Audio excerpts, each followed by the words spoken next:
But this just sent straight from Philly. Philly MC said they want that smoke, so we're gonna see what y'all got. Meek Mill, you know, you ain't got nothing but air and opportunity, Sean. I'm at a point in my life, like, we all grew up in the streets, and we try to be better, but they labeled us felons, sent us back to jail. I had to fight against that the whole time. Where would you be right now if you were just Meek Mill, who nobody knew, if you didn't have all these powerful people who raised your case up and made people? I would be in prison. Hey, what's up, King Son? Man, you doing it, man. You deserve it, Daddy. You putting in that work. Proud of you. I love you. Meek Mill got to deal with what he got to deal with based on the relationship. They sold him a dream but delivered a trap wrapped in opportunity. Tonight, we're exposing the overlooked connection between Diddy's so-called mentorship and the calculated unraveling of one of Philadelphia's most promising voices. This isn't simple industry politics. It's about power imbalance, influence, and what happens when control meets vulnerability. Meek Mill wasn't chosen by chance. He was approached at his weakest point. Fresh out of prison in 2018, his career unstable, legal pressure mounting, and searching for someone powerful to stand behind him. That's when the approach happens. Not when you're confident, but when you're grateful. This strategy had been refined over years. Find talent at a breaking point, offer guidance and access, then quietly change the rules until dependence replaces trust. It always begins as support, but the reality shifts into something far more calculated and damaging. Meek Mill's got to deal with what he got to deal with based on the relationship him and Puff had. Dressing alike, being cozy, Puff calling him daddy, saying little innuendos to him. People are looking at that and saying Meek Mill is wrong for saying no Diddy. But you can't tell a man how to spend his money and how to make love to his wife. Gene Deal doesn't speak casually, especially when someone with first-hand experience inside the bad boy machine starts warning about consequences. He isn't referring to missed sessions or bad contracts. He's pointing to the real costs Meek paid for getting too close to a system built to take advantage of vulnerability where opportunity was never free, only disguised. That pattern surfaced clearly on May 3, 2014 when Diddy spent $25,000 to rent the Parisian Palace in Las Vegas for Meek's 27th birthday. To the public, it looked like generosity. To insiders, it looked like an investment, and every investment expects a return. What unfolded that night wasn't a celebration. It was a line being crossed. Property manager Jason Hayes later described troubling signs left behind, raising serious questions about what truly happened. Even more alarming, Diddy had reportedly requested special locking mechanisms on the rooms with access controlled solely by him. That isn't hospitality or planning. It's control being carefully built into the environment. They came recently. This happened a long time ago. But they recently just made a statement that they found loads of cocaine. I wonder what they did with the cocaine, because they didn't turn it over to the police. They said they found loads of cocaine, razor blades. They said that the sheets were bloody, nasty. They found a whole lot of used condoms. And it was a Diddy party, giving in Meek Mill's honor for his birthday. I was like, yo, wow. Gene's reaction says it all. This wasn't a surprise. It was confirmation of what insiders had long whispered but rarely said out loud. When someone who's witnessed the industry's ugliest realities calls something deeply troubling, it means lines were crossed far beyond the public's imagination. That night was never meant to honor Meek. It was designed to weaken him. He was supposed to stand as Philadelphia's symbol of resilience. Yet, he became a warning of what happens when vulnerability collides with unchecked power. The transformation wasn't accidental or slow. It was deliberate and structured. Coordinated appearances, visible control, staged moments meant for optics. Each move carefully engineered to erode his independence and credibility. Everybody kind of knew back in the day that Meek Mills and Puff was a little too friendly. Anytime two rappers or two people in the industry come dressed up alike on more than one occasion, listen here, man. My dudes in Philly, I got some real strong dudes in Philly. They don't play that shit. And they probably embarrassed for the fact to see that Meek Mills, one of the street guys that came out of there, got caught up in this. Philadelphia's discomfort had nothing to do with prejudice. It came from recognizing that one of their own was being outmaneuvered. This is a city built on reading people, sensing shifts in power, and knowing when someone's strength has been undermined. From that perspective, it was clear to many that Meek's independence had been eroded and the confidence that once defined him was no longer fully his own. It's crazy that money, that lifestyle, and you trying to fit into something get you. These guys never set out to do all this shit. Meek Mills, when he got into the game, he didn't set out to be questioning about his manhood with Diddy. That's the industry's quiet truth. People aren't dismantled through force. They're reshaped through obligation. Convince someone they owe you everything, and they'll tolerate pressure they would never accept on their own. In that system, success often comes at the cost of the very identity that created it. But Meek's public unraveling wasn't accidental. It served a strategic role within Diddy's circle.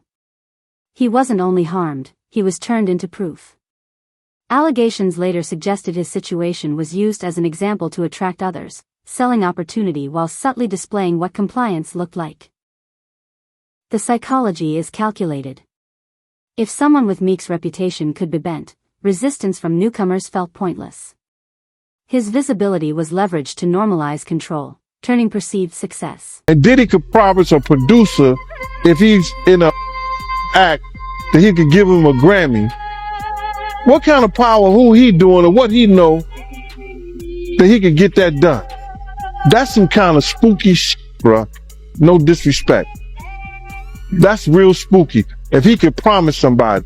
And good thing the kid didn't believe him, because if the kid wouldn't believe him, he might have got his booty hole tore up. So my whole thing about it is, listen here, man. He has to have some real power, but he showed us his power. Remember at the BET Awards? Remember when they was trying to go to commercial? And he said, nah, we not good. Whoever done that, bruh? Whoever stopped the people from going to commercial? Nobody ever did that, but that Grammy promise wasn't unique to Lil Rod. It was a familiar Luru's time and again. The strategy was simple and calculated. Offer recognition, prestige, and a seat at the table, then quietly record moments of surrender to secure loyalty and silence. What looked like opportunity was really leverage, ensuring continued cooperation by turning ambition into obligation and success into a controlled transaction. we really don't know what was said, but the kid said he told him, this is somebody I admire, this is somebody you got high aspirations for, that you want to be like. Look and see what he doing. This is what you should be doing too. Wow. That was... Showing others evidence of people already compromised isn't persuasion. It's psychological pressure meant to make resistance feel pointless while pulling them into the same system. Meek wasn't broken down for personal reasons. He was turned into an example following a clear pattern of exploiting vulnerability, creating obligation, and using that leverage to influence the next target. Once this framework is understood, his frantic response when everything surfaced makes sense. In February 2024, when the Lil Rod lawsuit put a Philadelphia rapper once linked to Nicki Minaj back in headlines, the reaction wasn't calm denial. It was visible damage control. Legal observers noted it immediately. Confidence relies on facts and counsel while panic shows up as rushed attempts to control the narrative. We'll take on cases and say, hey, this dude paying out this quick. He'll pay us $1 million right quick, or $300,000, whatever, if he wants stuff to go away. And, I'm sure those insurance companies that he has that mainly, y'all don't know, is the one that be paying those things out. I try to educate y'all on, is usually your company insurance companies that pay them out and make the decisions when you have the business insurance or the businesses, you have the different type of insurance that make you pay out the thing. Because by the time you have all the different lawyers and stuff involved, it's just as quick to settle a case.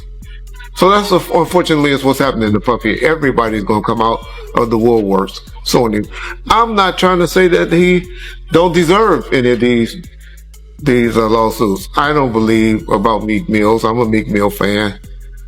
I don't know what happened. I noticed when he talked about it though,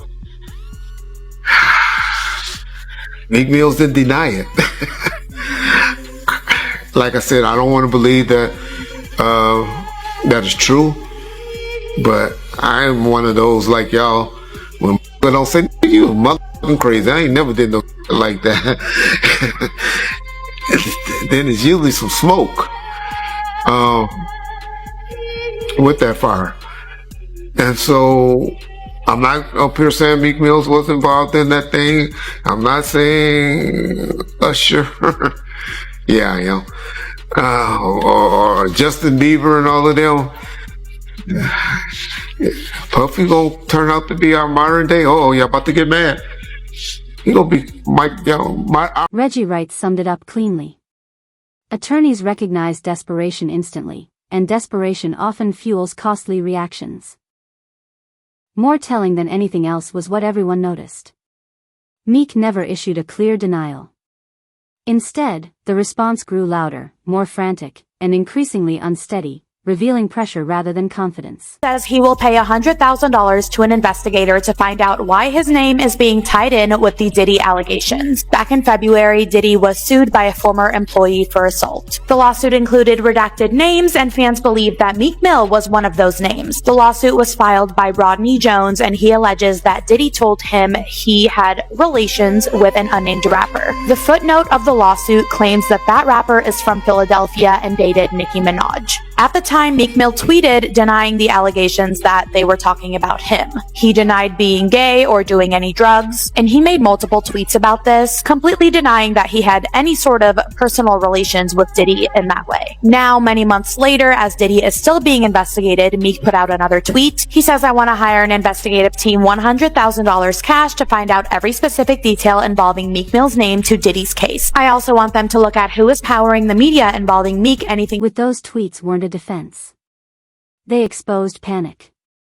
When someone reacts by lashing out at reporters for simply citing court records, it's not about clearing a name. It's about guarding sensitive truths.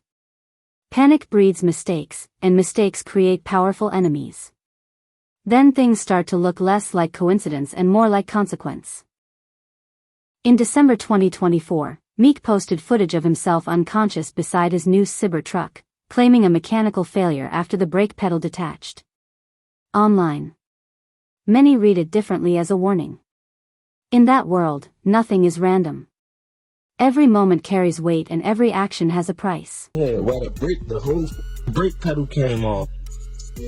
The first day, I never seen no car the first day the brake pedal came off. A brand new vehicle doesn't suddenly lose its brakes without raising serious questions. But the deeper warning wasn't about the car. It was about how expendable he had become. The pattern had been forming for years. Each time Meek appeared to step away from Diddy's orbit, trouble followed. Legal pressure, stalled momentum, and now life-threatening moments. The message behind it all felt unmistakable. Security existed only as long as silence was maintained. At a point in my life, like, we all grew up in the streets, and we try to be better, but they labeled us felons, sent us back to jail. I had to fight against that the whole time to gain my respect and be who I am today. Listen closely to his voice. That isn't simple frustration. It's fear rooted in awareness. Saying they tried to send me back isn't paranoia when you understand the power structures involved. It's instinct kicking in. But secrets that valuable rarely stay buried, especially when profit enters the equation. What was once treated as a safeguard for control slowly turned into a liability, flipping the balance entirely. Material allegedly recorded to secure silence is now rumored to be circulating beyond anyone's control. And Meek's name has been pulled into that fallout. Proof that systems built on leverage eventually collapse under their own weight. The chick that's being shopped around, a Diddy and another Mill, they say the other Mill is an A-list celebrity. I would wonder if he's white or black.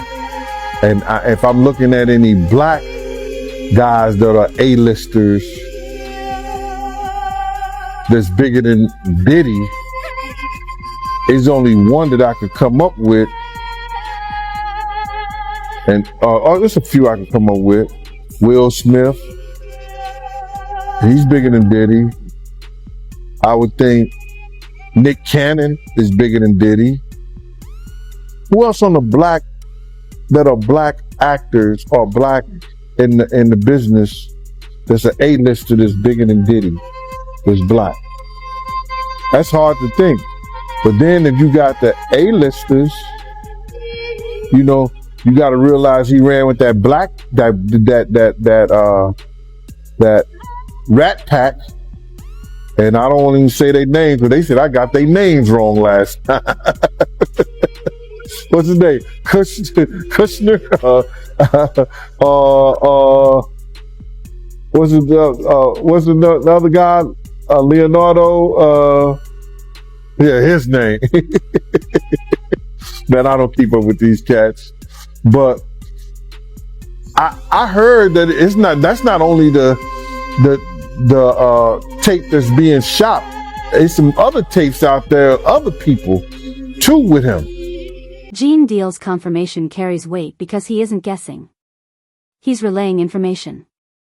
When someone with his level of access says recordings exist and references specific public figures, that isn't rumor, it's intelligence. The irony is brutal. The very material once used to maintain control is now becoming the proof that dismantles it. What was meant to secure silence has turned into exposure, and those recordings created under pressure or circumstance are now positioned to surface, shifting power away from secrecy and toward accountability. A lot of his people that know him, a lot of the people that been in those parties and seen probably some unscrupulous that went down and was like, ooh, I was there. I hope they don't got me on tape. They feeling a certain way. So they're not going to speak on nothing until they've been approached with something. You got to realize when Homeland Security get their evidence together, they're going to send agents out. You understand? They might send an agent out to me. Yo, what do you know? What have you heard? What have you seen? What's been going on? You know what I'm saying? You know, did this happen when you was around him? Did this happen back in the day? That's what they're going to want to know.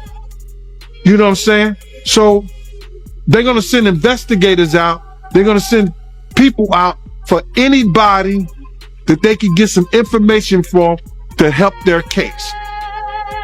So those celebrities ain't going to say nothing. You know, you got your man Stevie J speaking on it right now. He'll be one of the first dudes that they'll probably pull to the side and say, yo, well, you say that your man, I heard you on TMZ say that he never did this and he never did that. But, ain't this you? If those pictures or those films or anything like that exist. You know what I'm saying? That's what they pay those agents to do. So, of course, I don't believe that none of the people who are his celebrity friends is going to speak or say nothing until they're either contacted or they know what they really got. So you feel like they might be worried that they might be on tape at one of Diddy parties doing something they wasn't supposed to be doing? I think that the celebrities that may be worried is because what Lil Rob said. Lil Rob said in his affidavit that Diddy had every room taped and bugged. Diddy had, yo, bro, can you imagine he had every room taped and bugged, and they found little bugs or little tape recorders. I mean, little those micro projectors or whatever like that, or video cameras. They found them in the house, bro. So by them having those things in the house, and people know there's drugs, there's alcohol, there's loose women, there's loose men, woman on woman. I'm not condoning what it sounds like on you know, when Will Smith get in the, on video and camera and audio. I'm not, you know, trying to condone what it sounds like when, you know, Meek Mill get in the, you know what I'm saying, on camera, on video. I'm not trying to get, you know what I'm saying, all in between the business of, you know what I'm saying, Reginald Bill Johnson getting in the, you know what I'm saying, and all that other shit, you know what I'm saying. But what I'm talking about is some real gangster shit and some real G is, you know what I'm saying, you wanted that dick in your, you wanted that dick in your ass, you wanted that extra $1 million or whatever the case may be, and you can't blame the person that gave it to you. And that's Puff like the, you know what I'm saying, you know what I'm saying. I'm not gonna blame that man, you know what I'm saying, because he like the, I was like, yo man, no thank you. That's simple, man. You know, I got a couple $1 million just saying I don't want to tell your truth. You know what I'm saying? Tell your truth. You know what I mean? Like, I'm used to certain things, you know, like, yo man, tell the truth. You get, yo, but if you want to stay in the room, man, you get, and a lot of people got Puff, fuck a lot of people, and it's not nothing wrong with who he, how he them. It's all on video and audio. Yeah. And that's what they up at. You can tell me Puff went away for a long time, bro, but do you not hear the of Meek Mill? Do you not hear all the shake it off? The industry's silence is collapsing because no one wants to be the last one standing when accountability arrives. Executives, collaborators, and longtime enablers are rushing to separate themselves from a system they once supported. But the most painful moment came from someone who understood Meek more deeply than most. Someone who knew his struggles, pressures, and private fears. Nicki Minaj, who spent years close to him and understood what he was facing, chose not to speak when it mattered most. In a moment that demanded loyalty or clarity, her absence spoke louder than any statement, underscoring how quickly alliances fade when survival becomes the priority. Do you think it's a lot of undercover brothers in the industry? Oh no, Queen. We don't know nothing about undercovers. Oh no. We don't know about that. Okay. Because I do. You said what? Oh, I said I do. When a former partner speaks publicly about hidden behavior while you're defending your reputation, it doesn't feel random. It feels telling. She could have ended the speculation, but instead intensified it. Even more damaging, reports suggest the audio that sparked this controversy didn't come from outsiders, but allegedly from within Diddy's own security team, pointing to a breach from the inside rather than an external attack.